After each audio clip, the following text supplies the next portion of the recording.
សូមជូនរឿងស្រឡាញ់តែអូនម្នាក់ភាគទី8បន្តពីវគ្គមុនទិដ្ឋាបានសួរទៅវិណែតអូនគិតគិចមុខបងរហូតមួយជីវិតមែនទេណែតឮបែបនេះហើយក៏នាងនៅតែបន្តទិដ្ឋាក្រោកទៅឈរទល់មុខនាងចាប់ទាញដៃនាងឲ្យឈប់ដើរបើជ្រុលជារៀបការជាមួយបងហើយហេតុអីគ្រាន់តែនិយាយរកបងដូចពីមុនក៏អូនធ្វើមិនបានដែរអូនកាន់តែធ្វើឲ្យបងមានអារម្មណ៍ថាកាន់តែធ្វើខុសចំពោះអូនកាន់តែធ្វើឲ្យបងគិតថាខ្លួនឯងខុសដែលឃុំឃាំងសេរីភាពរបស់អូនបើបងមានអារម្មណ៍ថាខុសបងដោះលែងខ្ញុំទៅយើងរស់នៅដូចពីមុនវិញទៅបានទេទិដ្ឋាស្ដាប់ហើយហួសចិត្តនាងមិនត្រឹមតែគ្មានចិត្តអាណិតគេថែមទាំងនៅនិយាយសម្ដីឲ្យគេចុកឈាមបានទៀតតែគេក៏មិនព្រមតាមនាងងាយដែរទិដ្ឋាដើរទៅបិទទ្វារបន្ទប់ហើយចាក់សោមិនឲ្យនាងចេញទៅក្រៅទៀតបានហើយគេក៏ដើរសម្ដៅមកបីនាងដាក់ទៅលើគ្រែធ្វើឲ្យវិណែតគក់ទ្រូងនាយដឹបនាងខំបំរាស់ផងក្តិចខ្ញាំផងនៅតែគេមិនព្រមឡើងតើបងធ្វើអីនឹងបងជាប្តីអូនហេតុអីបងត្រូវគេបន្ទប់ផ្សេងពីអូនបងមិនអាចឲ្យអូនចេញពីបងបានទេជាតិនេះអូនជាប្រពន្ធបងថាហើយគេចាប់នាងថើបអស់ចិត្តហើយតែឆ្ងល់ដែរមិនក៏វិណែតលែងរើនាងបាយជាបណ្ដោយឲ្យគេធ្វើអ្វីតាមចិត្ត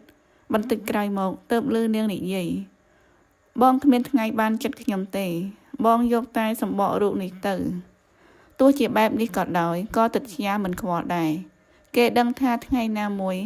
នាងនឹងចោះចាញ់អំពើល្អរបស់គេហើយយល់ព្រមរស់នៅជាមួយគេដោយការពេញចិត្ត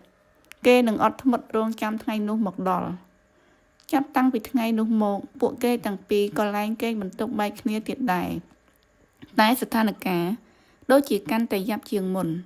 ទិដ្ឋាមានអារម្មណ៍កំពុងរស់នៅជាមួយនឹងមនុស្សយន្តមិននិយាយមិនស្ដីទោះគេធ្វើអ្វីក៏នាងគ្មានប្រតិកម្មហើយក៏មិនជំទាស់នឹងបំណងរបស់គេនាងក៏ចាប់ផ្ដើមមានអារម្មណ៍តូចចិត្តតែនាងចិត្តដាច់ចំពោះគេយ៉ាងនេះព្រឹកនេះវិណែតភ្ញាក់ពីគេងនាងមិនបានឃើញទិដ្ឋានៅលើគ្រែជាមួយនាងដូចរាល់ដងទេនាងក៏មិនចាប់អារម្មណ៍ដែរព្រោះគិតថាប្រហែលថ្ងៃនេះគេមានការងារបន្ទាន់ត្រូវធ្វើទើបងើបពីព្រលឹមនាងក៏ប្រញាប់ផ្លាស់សម្លៀកបំពាក់មកញ៉ាំអាហារពេលព្រឹកហើយក៏ឆ្លៀតសួរទៅអ៊ំមេផ្ទះអ៊ំដឹងថាបងទិដ្ឋាចេញទៅតាំងពីពេលណាទេចាស់តាំងពីល្ងិតមើលគ្នាមិនច្បាស់ម្លេះអ៊ំមិនហ៊ានសួរគាត់ព្រោះឃើញទឹកមុខគាត់មិនល្អវិណែតមិនឆ្ងល់ទេដែលគេមានទឹកមុខមិនល្អតែដែលគេចេញទៅតាំងពីព្រលឹមយ៉ាងនេះតើគេទៅណាវាខុសពីទម្លាប់គេរាល់ដងហើយវាក៏ធ្វើឲ្យនាងមានអារម្មណ៍ចម្លែកឡើងមកភ្លាមដែរនាងគិតថាថ្ងៃនេះពេលគេត្រឡប់មកវិញនាងនឹងសាកល្បងនិយាយជាមួយគេទោះបីជាកន្លងមកនាងបានតមសម្ដីមិននិយាយរកគេយូរណាស់ហើយក៏ដោយរស់នៅក្នុងផ្ទះជាមួយគ្នាគេងលើគ្រែជាមួយគ្នាតែមិននិយាយរកគ្នាពិតជាចម្លែកណាស់ប្តីប្រពន្ធមួយគូនេះអ្វីគឺផ្ទុយពីការគិតរបស់វិណែតទិដ្ឋាមិនបានវិលត្រឡប់មកផ្ទះដោយអ្វីដែលនាងបានទន្ទឹងរង់ចាំថានឹងនិយាយរកគេទេនាងបានតាក់ទងទូរស័ព្ទទៅគេតែមិនអាចតាក់ទងបានមួយថ្ងៃហើយមួយថ្ងៃទៀតនៅតែមិនឃើញនាងត្រឡប់មកផ្ទះវិញនាងបានតាក់ទងទៅសុភចិត្តឲ្យទូរស័ព្ទទៅកន្លែងធ្វើការរបស់គេព្រោះនាងមិនចង់ឲ្យគេដឹងថានាងបារម្ភពីគេ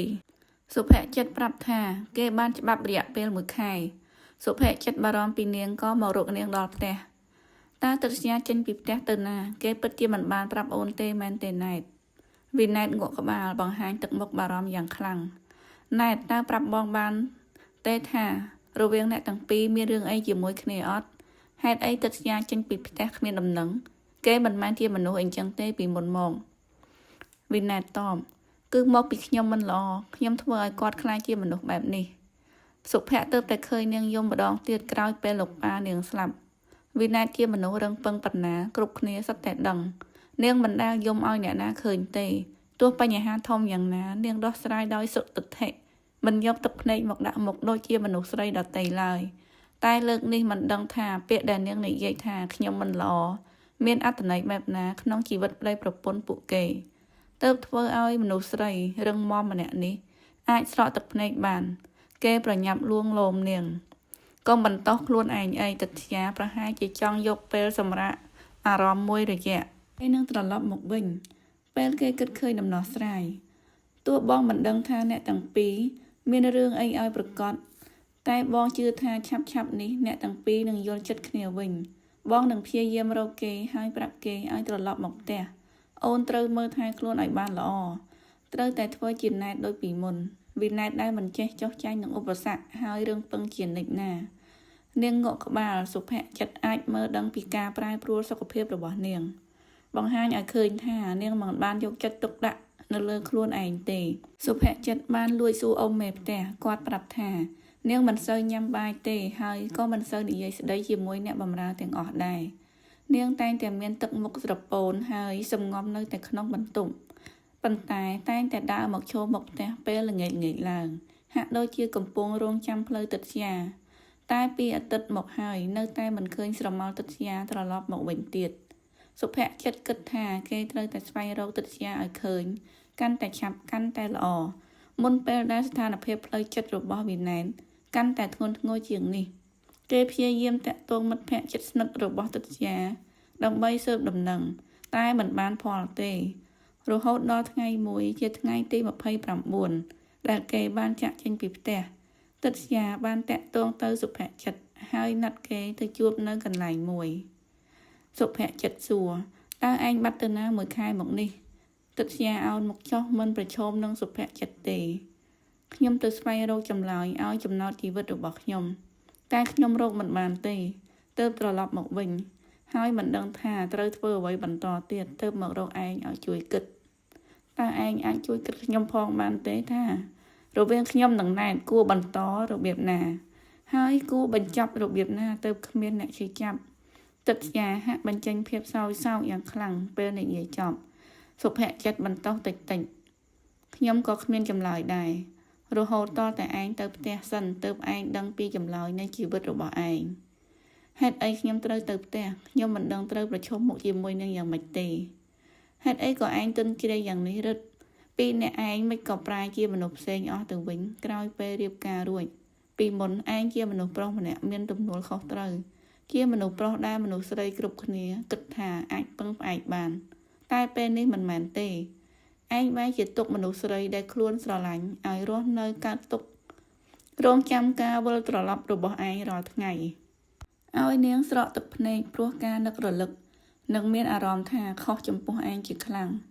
ស្ដាប់ហើយទិដ្ឋាសម្លឹងទៅសុភ័ក្រចិត្តហាក់ដូចជាចង់សួរគេថាពាក្យសម្ដីគេអំបញ្ញមិញនេះជាការពិតទេសុភ័ក្រចិត្តងក់ក្បាលហើយបន្ថែម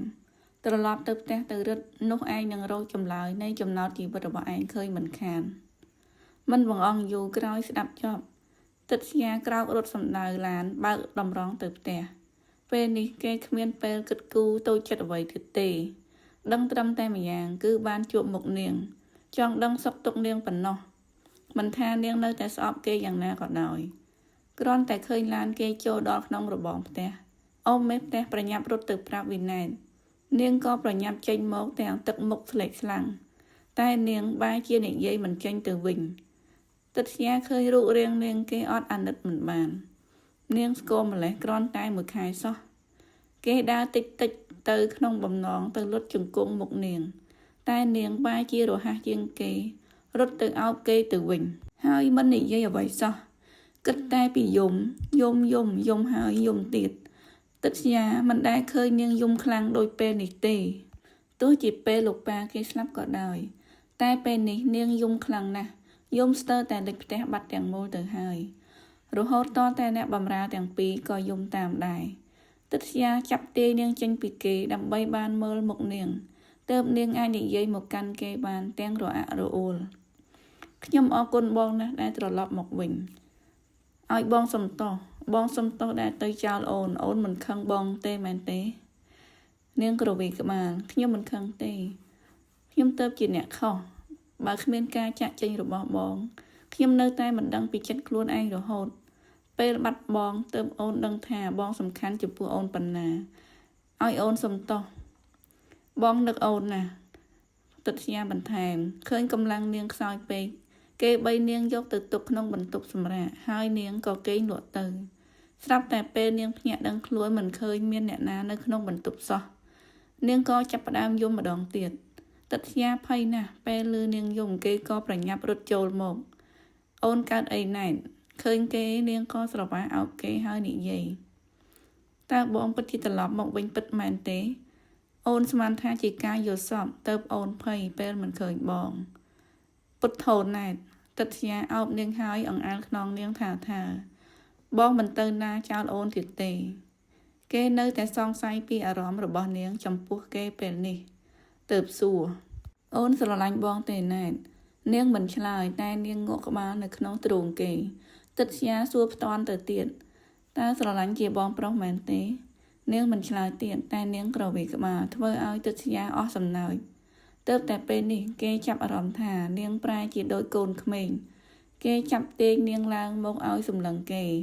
តែនាងអៀនមិនហ៊ានមើលគេចំឡើយមើលភ្នែកបងមកកុំគិចមុខពីបងទៀតបានទេអូនមិនដឹងថាថ្ងៃណាក៏បងចង់ឃើញមុខអូនដែរថ្ងៃណាក៏បងចង់ឲ្យអូននិយាយរកបងដោយពាក្យពេចន៍ស្នេហាដែលប្តីប្រពន្ធគ្រប់គ្នាគេនិយាយបើអូននៅតែខ្មោមមុខអញ្ចឹងប្រេះទ្រូងបងស្លាប់ហើយ